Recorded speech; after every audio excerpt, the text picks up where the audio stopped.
Virginia is a witch and she farts in her chair. Jason is a spaz who's got an old man's ass. Welcome to the After the Show podcast. Alrighty, it is a weekend. What's up? Welcome to the Friday KVJ After the Show podcast. Yeah. Got a lot of good stuff to get to here, including this. This is just stunning. Karen put this out and kind of talking about just the unbelievable run I've had at picking the winner unsuccessfully and Do It Bitch. 3 months running. It's been 3 months since I've correctly picked the team that was going to win. I've done 12 punishments in a row. Wow. Just amazing. It really is unreal. And the crazy thing about it was, picking winners, even sometimes picking underdogs, and just no matter which way I've gone over the last 12 weeks, I've always picked the loser. And Karen did the math. She said, you were talking about just what are the statistical odds of being able to do that? She said, okay, let me break it down for you guys. To correctly guess a coin flip, that's 50-50 odds, 12 times in a row, you only have a 1 in 4,097 chance. But Kevin correctly picked the odds off favorite 12 times in a row. Kevin had calculated Virginia's odds of winning at 69%. Virginia had 20 wins, Denny's had 9. This is the same as incorrectly picking a coin flip that lands on one side almost 70% of the time. But here's where the numbers get stunning. Based on these odds, the chance of Kevin picking the odds off favorite 12 times in a row is 1 in 2.6 million. Oh, you should play the lotto. I feel like you should play the lotto just to kind of add on to the losing. We did play the lotto, but we did lose that. As I say, he's not going to win, but I think he should still play it. I knew what I was doing was fucked. Yeah, just unbelievable. 1 in 2.6 million odds of me doing what I have done over the last 12 weeks. Wow. So one could argue when you're that unlucky, from a certain point of view, are you lucky? To be able to have something go that against the odds. That bad. It's unbelievable. Kind of with the witch, you should play something this weekend. Yeah. You beat the odds big time to be so bad. It's unreal. And listen to this. If I were to incorrectly guess for a 13th time in a row this coming Tuesday, the odds of me doing that would be 1 in 4.2 million. Let's pull for the odds, baby. So if I blow it again on Tuesday, 1 in 4.2 million are the odds of me doing that 13 weeks in a row. That's crazy. I took that loss home with me. I fucked it up. The problem. Me. Well, I am the problem. I'm sitting here knowing who I had picked, and I had gone against Denny's. And when I saw some things, especially when he picked correctly and named the first and last name of 3 current Major League Baseball players, that was just crazy. This is how you get to the number 1 in 2.6 million. What are these statistical odds that Denny's, who doesn't know anything about sports, could correctly name 3 current Major League Baseball players? The universe said, piss off, Ralston. Unbelievable. Yeah, these numbers just unreal. 1 in 2.6 million are the odds of me doing that. Thank you for breaking down that math. That's impressive. I'm reading the chat room comments, something that's getting some traction. Jay Bird threw the game. What? But you didn't know who I picked. That's the whole thing. That can't work because I had only held up who I had picked to the YouTube chat. You would never throw the game. You didn't even know who I'd picked at that point, so you couldn't have thrown the game. Nobody in here throws games. But regardless, that has no merit. There's no merit in that comment. There's no way you did. Crazy. Unbelievable. I play to win, do it, bitch. Everybody plays to win. When I hear to lose, everybody tries to win every game we play. Or is this just a big wrestling ploy? Like you just won Hank Pink's. That was a battle. I did not want to lose, but you won. That win was a satisfying win. That Hank Pink one earlier today. That was big. Felt good, that was a nice man. comeback. I thought you were done. Do you want your prize? What kind of weird bullshit is... What are you doing right now? She's ramping up into something that's It's your debit card. You stole it. No, you left it at your last transaction on the counter. Anytime I lose something, I go, who stole my phone? Who stole my debit card? Who stole my debit card? You left it at your last transaction. I know, motherfucker, I'm doing shtick. I scooped it up. I should have taken that thing with me to Tallahassee. I would have been so bummed out even if you just went to Tequesta. That is such a shitty way to set the Friday. I'm like, fuck, I gotta go to Tequesta now for my debit card. Oh, I'm hitting the road. I know how to get in your house though. But I'd have taken that thing to Buc-ee's. You just seen weird charges from Buc-ee's on there. I know her code. Anytime she's out of town, I'm gonna go in there. I'm gonna fucking do risky business. I don't know, do all kind of crazy shit in there. Panda's there. I'm gone. Panda's there. Is Rocco there too? Rocco's there. Okay. Got an email from some rando. Says, Kevin, how the fuck do you handle all the stress and rage inside of you?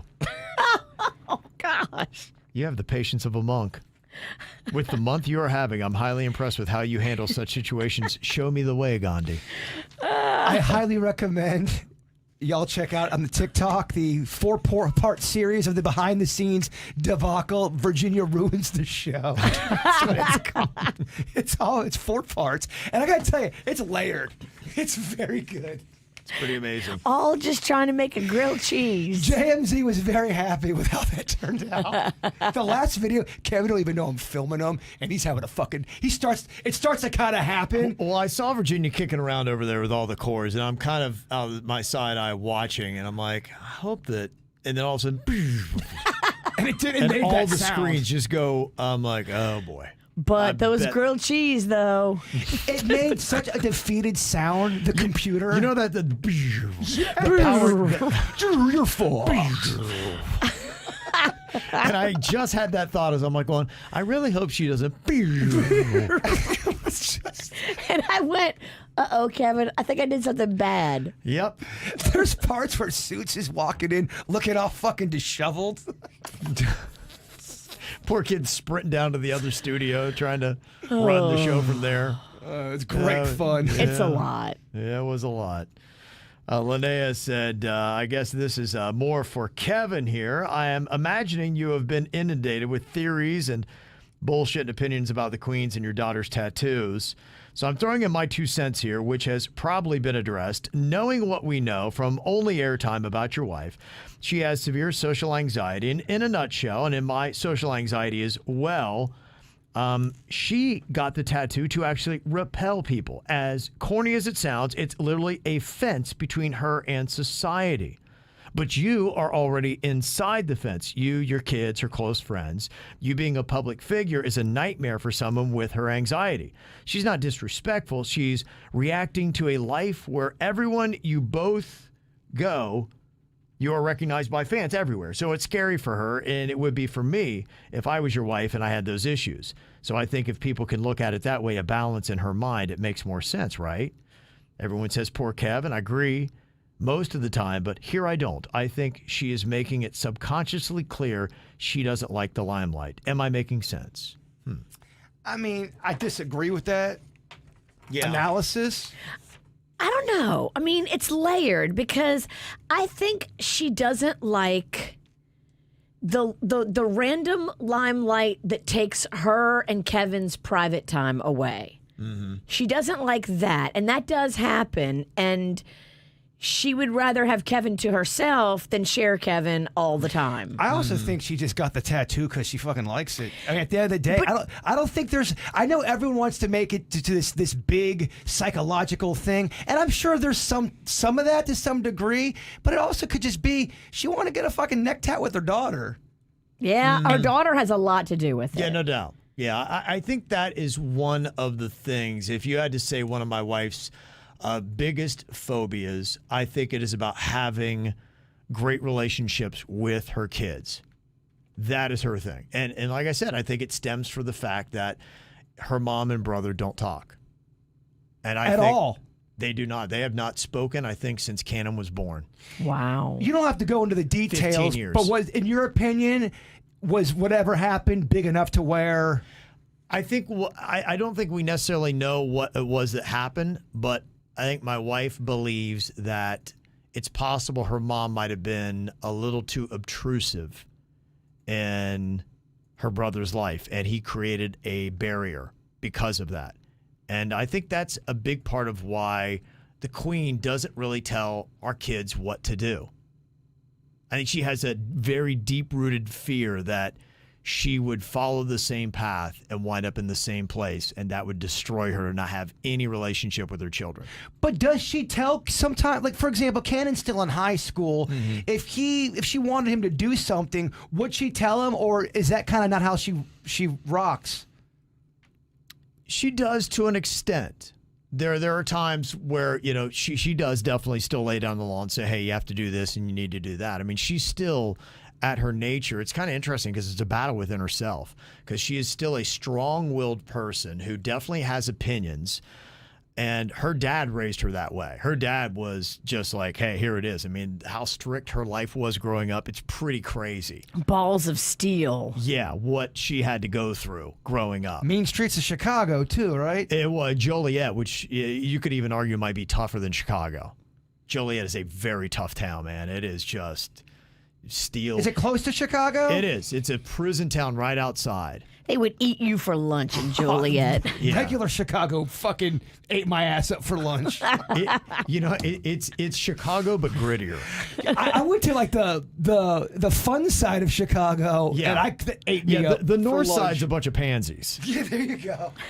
South side's a little tough and a little, but so Joliet's kind of, you know, like blue collar South side Chicago. So they're very gritty people. So yeah, she grew up in that environment. So yeah, I think that's a big part of it. She has that internally inbred within her, and she fights against her own nature. So because she's afraid of losing the relationships with her children. I think maybe people want to try to get some analysis deep into her thinking, because you weren't really feeling the tattoo, and I think that's where, like, well, if Kevin wasn't feeling it, it's kind of causing conflict. Why would she do that? Well, there's got to be a reason why she's, going against Kevin. There's got to be a...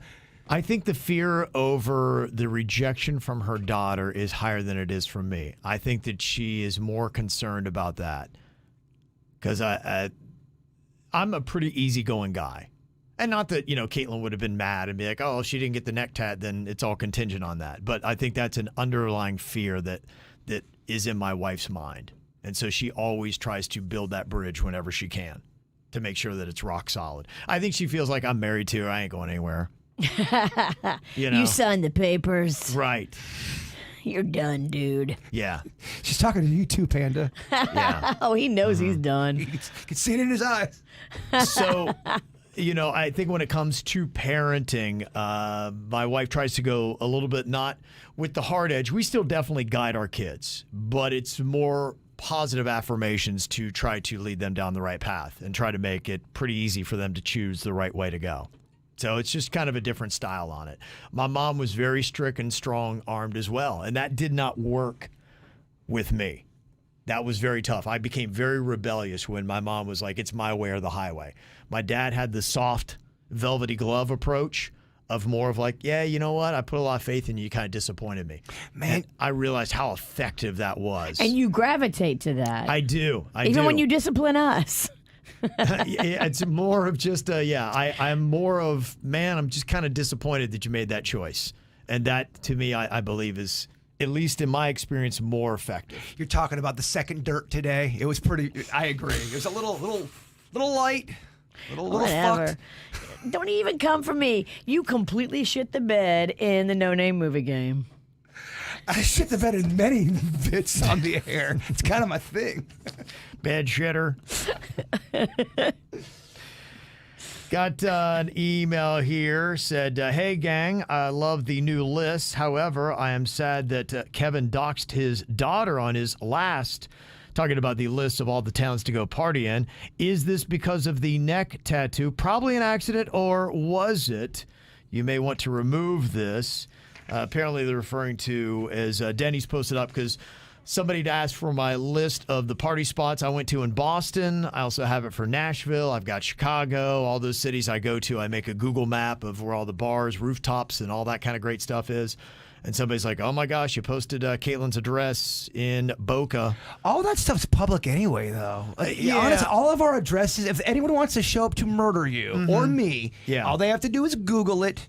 It Full is. name, and address comes right up. She's no longer there. So she was in Boca before. She was in Via Meisner before, 101 Via Meisner, so I don't mind saying, on East Camino Real. She's no longer in that. She's down in downtown Lauderdale. And again, she's in an apartment complex with security and all that. I'm not worried about it. If you had to bet $10,000 on this, one of the 5 of us on the show was to get murdered by a KVJ Nationer. Yeah. Who do you bet on that happening to? It's you. It's me? Yeah. You give people access. Mm-hmm. You provide way too much murder opportunity.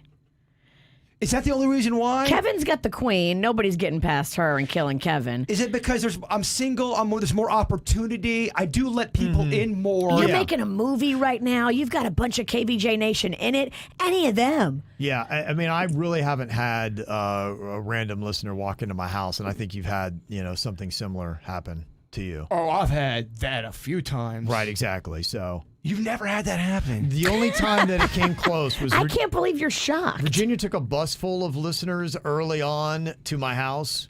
As a prank. Yeah, as a Let prank. me guess, you didn't film it either. No filming. This is kind of before all that. It was too. flip phone, bruh. Yeah, I get it. Yeah, so Tone down your tude. That's the only time. And people, I know a lot of KVJ Nationers know where I live, and they're all respectful. Nobody just shows up randomly. Oh, most people are, but like anything, as soon as something gets weird, it's in your head. 9 out of 10 things can be awesome, but that one weird moment always sticks out in your head. Yeah. It only takes one. It does only take one moment. And I've had like fucking 50 of them. Murder happens quick. You're right. Al said, I'm a little bit behind on the podcast, but I have some strong opinions about the neck tat. But what I really, literally OMG'd about was when Kevin said he's never seen Fight Club. What? Do it, bitch. Oh, sorry, that's Audrey that sent that in. Yeah, I've not seen that movie. And you know what? Was it Interstellar that we'd found out about today? Yes. I realized there are still some movies that are out there that just for whatever reason, they've just eluded me that I need to really get on because there's some great experiences I'm missing out on. So, yeah, that list that Rotten Tomatoes had done of the best 25 movies of the last 25 years, there is a few on there. And Fight Club is one. I need to just, for experience, watch it. So I'll get that. I'll get to it. And Rachel in Seattle has a recommendation for you, V. Since you're high off the Barbie movie, I thought I'd recommend Do Revenge. I would describe it as Legally Blonde meets Mean Girls. It's set in Florida, and yes, it's on Netflix. Do Revenge? Do Revenge. I'll let you take this with you as a reminder. That was the artwork. Thank you. That's so fun. I love Thank you, Rachel. revenge. I love chick flicks. Yeah, it's everything. perfect. Everything you love. Dan in the Pizzle said, I love Jaybird's new nickname, Dusty Knuckles. Dusty Knuckles. Don't let it die. I don't want it to die. I love that nickname. Hashtag let Dusty live. And what was it you were trying to say? Dusty Knuckles somehow came on. I think it was something with, I think, Beyonce. We were talking about, and maybe trying to talk about her. I don't know. What was I trying to say? Dusty Knuckles matches that dusty brain. We can't remember shit. No, we're fucked. Yeah, so he loves Dusty Knuckles. We got Keto Kev, Vicious V, Peace Train, Google and Gary. So he loves all those. He wants them to stick, and he likes changing it to KVD. So. Destiny's Child. Yeah, that's right. Destiny's Child came out. Dusty Knuckles. Dusty Knuckles. Destiny's Child. It always sucks when you know you're on live and you've got two thoughts going and you're like, oh, I don't think this is going to go right. Dusty Knuckles. Dusty Knuckles. That's two thoughts crashing at once. It's like a train on the same track. Got Jeff here. He said, would Virginia get 10 or less correct answers on a single episode of Jeopardy? Maybe you can make a weekend challenge based on the call she had with Panda today on who is the smarter in their relationship. It depends on the categories, bruh. Okay. Yeah, it always does. It's really tricky. I mean, you can have a category where you're like, oh my gosh, I know all this. And then you can have 8 that you like have no idea what they're talking about. I do better at the Wheel of Fortune. Wheel is for dummies. Mm-hmm. Fuck you. Fuck you. One text out of Broward said, I just found out my wife didn't know how many weeks there are in a year, and she's a high school teacher. Wow. Okay. Just because you're a teacher doesn't necessarily mean you know things. No, you're right. Absolutely. And Debbie and Nick from Boynton Beach, they said, yes, the dumb thing I said, my husband and I were at Busch Wildlife a couple years ago, and we're standing at the Florida Panther exhibit. I look at them, and I feel bad, and I said to my husband, do you think they missed the Serengeti? He started laughing, and I definitely feel dumb because I'm like, oh, yeah, that's right, Florida Panthers. I'm from New York. I had no idea something like that could actually live here. Don't be so hard on yourself. Okay, yeah, you never know, man. Florida's got so much crazy stuff. There was a big old cat that was roaming around in Wellington. It's been kind of the drama that's been going on out there if you've been following social media. And it was right out by Binks Forest Elementary, too. So that's somewhere you're like going, okay, what the heck is going on? A big cat would love to eat a second grader. Yeah. Look at them, the little McNuggets, McKid. Yeah. Oh. So people are like, is that a Florida Panther? Is that a leopard? Turns out, I guess they showed somebody at the Palm Beach Zoo, and they said, oh, no, that's a large bobcat. Very striking, beautiful animal. Yeah, no doubt. I love the big cat game. They are. I could just stare at them all day long. Well, that's why a lot of people wind up buying them because they're like, oh my gosh, I just love these big cats, and then they wind up clawing your face off. But think about if you had a lovable big cat. I get why a big old cat hugging you. Yeah, Everybody everybody thinks it's going to go down that way. I know. I would never do it, but I get the appeal. Mm-hmm. I don't think they even. I think a cat wants to be a cat in the jungle or in the nature, the elements. You mentioned Busch Wildlife. Amy's got a bunch of big cats out there. They've rescued and rehabilitated a lot of them, and they keep them. Amy actually reached out to us. She wants to do more stuff. So if you want a big cat, let's ask for it. I've had one of her big cats lick me. Really? Yep. It didn't bite you? If it did, I didn't notice. Yeah, we put a little food on my face and it licked me. you. That was kind of wow. the pussy way of doing it. Oh, pun intended. Cat, pussy. Yeah. It licked me through the fence. Will it lick? I think it was we did a version of that out at Busch Wildlife, produced style. I wonder if we can do that again. I.e., nobody checked it out on YouTube. Amy is, moving Busch Wildlife from where it is to where it's going to be. And she said she needs to raise more money. So anything we can do on the radio to shed light on Busch Wildlife. They do wonderful work rehabilitating animals that may have died otherwise if it wasn't for Busch Wildlife. Mm-hmm. They save so many animals every single day. Yeah, no, they really do a lot of good stuff. Yeah, well, we'll definitely look into that. They've been so good to us, and I want to see Bird get licked by a cat. I would love to go out there and do a video. I think it's great. What if we brought a wild cat here? Only if you don't whisper like that. We haven't gotten in trouble in a minute. You are right. Dodge a few bullets. Dodged a few bullets and unscathed, bitches. Mm-hmm. I will be talking about that You're a little traumatized. Confession coming up during our confession. Next week, you'll hear it. Okay. All right. So Nikki in Lake Worth Beach, she said, I was catching up on the show from early this morning. I heard you talking about people stopping on I-95 in the storm yesterday. Can you also remind people that it's a four-way stop when a traffic light is out? I almost died this morning. It's unbelievable. Only a quarter of the people remember the hurricane rules. It's fucking lawless out there. It really is. Because I had to do the same thing. Light went out right after that. And people are just like, what do we do? I know. Pretty crazy. 9 out of 10 drivers are not very good, Kevin. No, I believe it. Especially in South Florida. Anybody who stops on 95, though, because it's raining, you are just a different kind of dumb. It's really how, I won't tell you the whole story, but it's almost how I died. The 7-car pileup was because there was a car with their raining. Same thing Kevin's talking. Only difference is the car, they abandoned the car. They just left it in the middle of the left-hand lane on I-95. Did the car break down? It was in the middle of the road.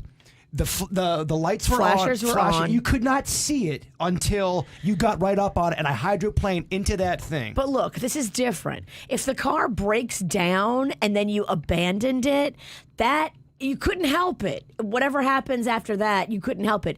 Yeah, you could. You could have pushed that to the side.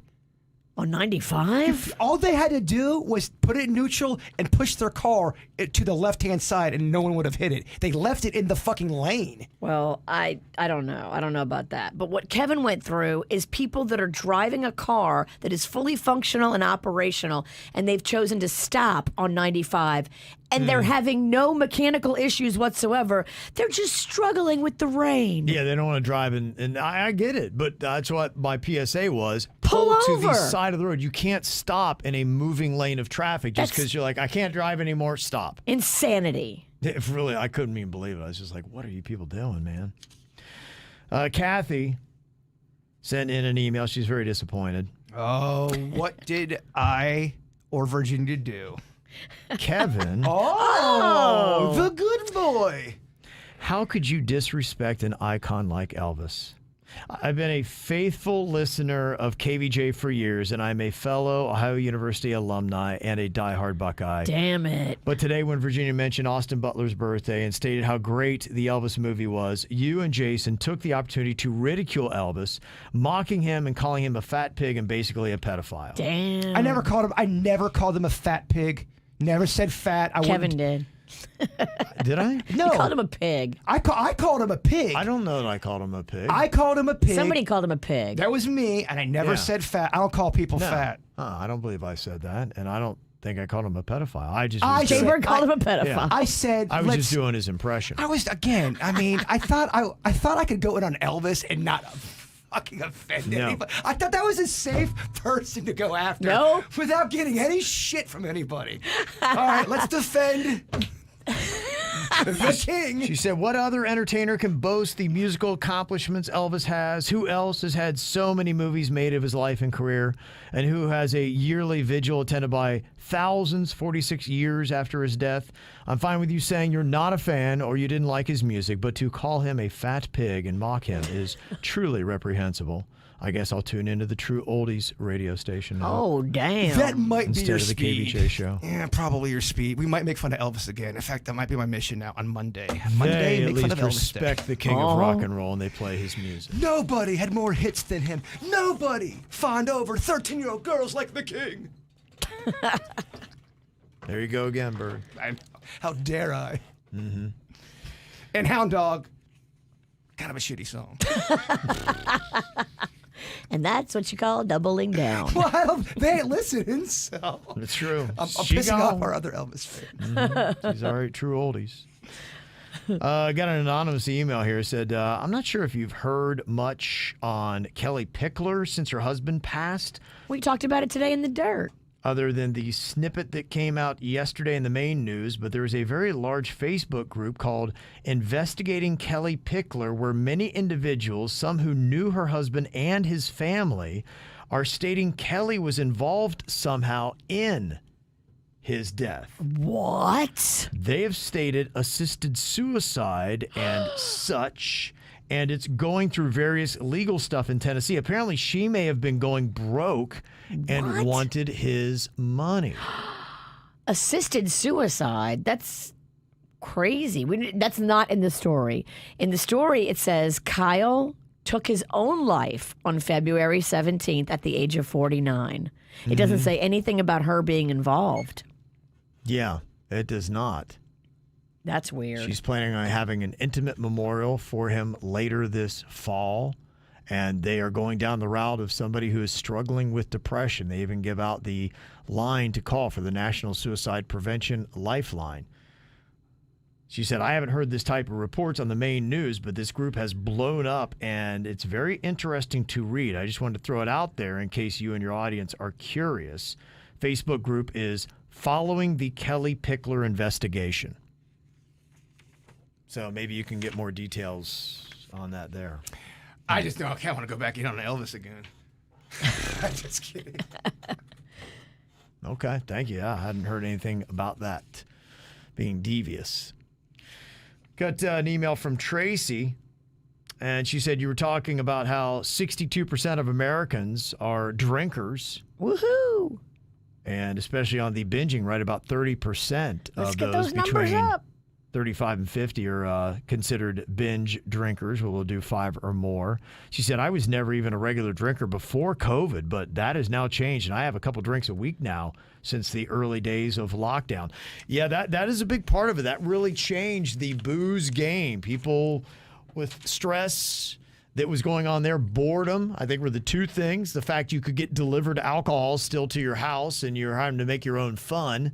People were doing that. And since the pandemic, 1, you developed it as a habit, and 2, you're still stressed because the financial world has not returned. The other thing, too, I think, especially during COVID, it was kind of even normalized. Oh, it's 9 a.m. It's 9 a.m. wine time. And people were actively doing that and kind of supporting that because people are losing their mind. Yeah. It was the way you kept your sanity, and it was the tie that binds us all together. And it was socially acceptable. Yes. Okay, girl, you have that wine. We're making it through this together. It's 2 p.m. Oh, wine time. It's Yeah. 10 a.m. wine time. Mm-hmm. It's 2023 wine time. I lost my job. All right, maybe we have to stop drinking. Yeah, so it is understandable. I get it. And, you're not alone. Said the numbers are up, and more people are doing it, and for those reasons. It's a Friday. When does a Kevin Ralston crack open his first or make his first drink? It always depends upon the schedule and the calendar of, what's going on. Does he have to drive and pick somebody up, Right. or does he have a free afternoon? Yeah, that's kind of looking at it. So, no, today I'm pretty booked up and, most of the day. So it's going to be later tonight. Then free afternoon, though. When you got a free afternoon, get a couple drinks. Oh, put yeah. on a little Wolf Mother. Yeah, no. Tug your pud. Oh, my gosh. Oh, man, what a great day. Huh? Wolf Mother and masturbating with a buzz, hand in hand. Pun intended. Yeah. Nothing better, right? Look, when you know you've got a free afternoon, there's no shot of anyone walking in. Yeah. Tug away. Yeah. I don't think today is the day I've got to go to West Boca to the grand opening for the new Sprouts Farmers Market. Oh, on don't tug Glades. there. Zero 441. tug. Oh, no. Zero Yeah, tug. it's not a very tuggable place. Bad spot. Yeah, so probably no drinking or tugging today, unfortunately. Becky said, hey, I need your help finding ale. My husband and I love beer, and we've been drinking IPAs and trying all different new things in stores, but we can't find Newcastle or Bass anymore. We love the IPAs and the hazies and the all-new Mom Waters and other stuff, but we love the old school classics, and we just can't find them. Any suggestions from you guys or the nation on where they can be found? I have not had my eyes open for either of those beers. But Ales? somebody does, Newcastle or Bass, that's what she's looking for, and those would be ales. I mean, if you want stuff, go bigger. Go to Total Wine. Go to ABC. Go to your bigger places. They're going to have more selection. If they don't have them, if they ain't got your beer at Total Wine, I don't know who got your beer. Here's something that's insane. I go to my liquor store all the time. The small ones are tricky because they don't have the selection. For $10,000 and a gun to my head, I could not tell you the name of the liquor store I go in every single time. What is that even called? By your house? Yeah. ABC. There Yep. you go. Your house is close to ABC Liquors, which I think is great because they have a big selection. They do have a big They do. selection. Total Wine has more when it comes to beer. ABC's got some good snack selections. So, I go into that Yeah. liquor store a good bit too. You'll pay $11 per nut for your nuts, but Yeah. it's It's they good got selection. snacks. Yeah. You like it? It's a great place to tug, too. Well, we got the KVJ draft poster for the hottest man on the planet. Jaybird had gone with Patrick Swayze, Paul Walker, and Heath Ledger. All dead team. Hot corpses. They're hot and cold. Yeah. Oh, I like that. I went with a strategy. I think it's going to not do well for me. But it's a theme. I love a theme. Suits went with Jason Momoa, Channing Tatum, and Chris Hemsworth. They're all just so built. Generic. You think that's generic? Yeah. Momoa's not generic. He's a good-looking He's dude. kind of getting into generic. I liked him when he wasn't as everywhere. I think he's everywhere now. He's in every hot guy photo. And Aquaman, I know, you're hot.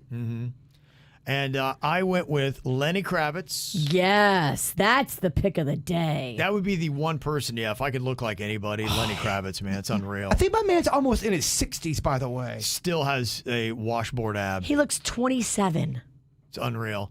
George Clooney, aging amazingly. And then for the person who says, I don't like Elvis, I chose Austin Butler. Oh, Who was Elvis? so cute. I love that we got a hate email about Elvis. Yeah. Denny's went with Keanu Reeves, Robert Downey Jr., and Idris Elba. And Virginia had Brad Pitt, Shamar Moore, and Tyler Cameron. Oh, my list is smoking. Out of my list, in their prime, one night of pure carnal bliss, who you going around for a round of lovemaking? You're going Swayze, right? Probably Swayze. He can move them hips. He's a bad boy, but he's so cute. Yeah, I think he's gonna give you the big O. He's gonna show you your O face, and he's gonna hold you after. Wow. And How about maybe even that? do a little dancing, a little slow dancing. Yeah. You're making it hot. Bone piece. If you'd like to go vote, go to Instagram or Facebook, look for the KVJ show and do that. And make sure you come and join us tomorrow. We're going to be at ER Bradley's in the inside part of the bar there, starting at 4 o'clock. We're going to be doing kind of like Name That Tune and having some cocktails. Are you wearing trippy hippie stuff? I'm going to wear something that I can wear with the trip. Virginia said she has I am. a tie-dye shirt. I'm bringing him just a shirt. I'm bringing him and Suits a shirt. Yeah, so I'll wear shorts that would go with tie-dye. And I'll be ready to put that on. Let me know if you need. I have to go to the costume store today, so let me know. They have cute accessories for hippie trippy stuff. I bought some online, but they've got like the glasses, the headbands, the hair clips, the daisy necklaces. Amazon Prime kind of giving me, I don't know. They don't always have what the bird is looking for. Because you weird as fuck. They aren't weird enough for me. You They are aren't right. weird enough for you. The costume shop has some weird stuff. They gotta outsource that shit. Okay. And a nice little feel-good Friday here. My wife Morgan just graduated from nursing school and already has a job lined up in the ICU. It is time to celebrate. Quinn sent that in. Aw, congratulations. They're in the KVJ horror movie. Fantastic. They're so awesome. They're very nice. Oh, what a beautiful couple. They were in Brimsley, and they're going to be in this one as well. Very cool. So congratulations on that. Yay. Well, starting off the weekend with some good news. Y'all have a good one. See you back here on Monday. Goodbye.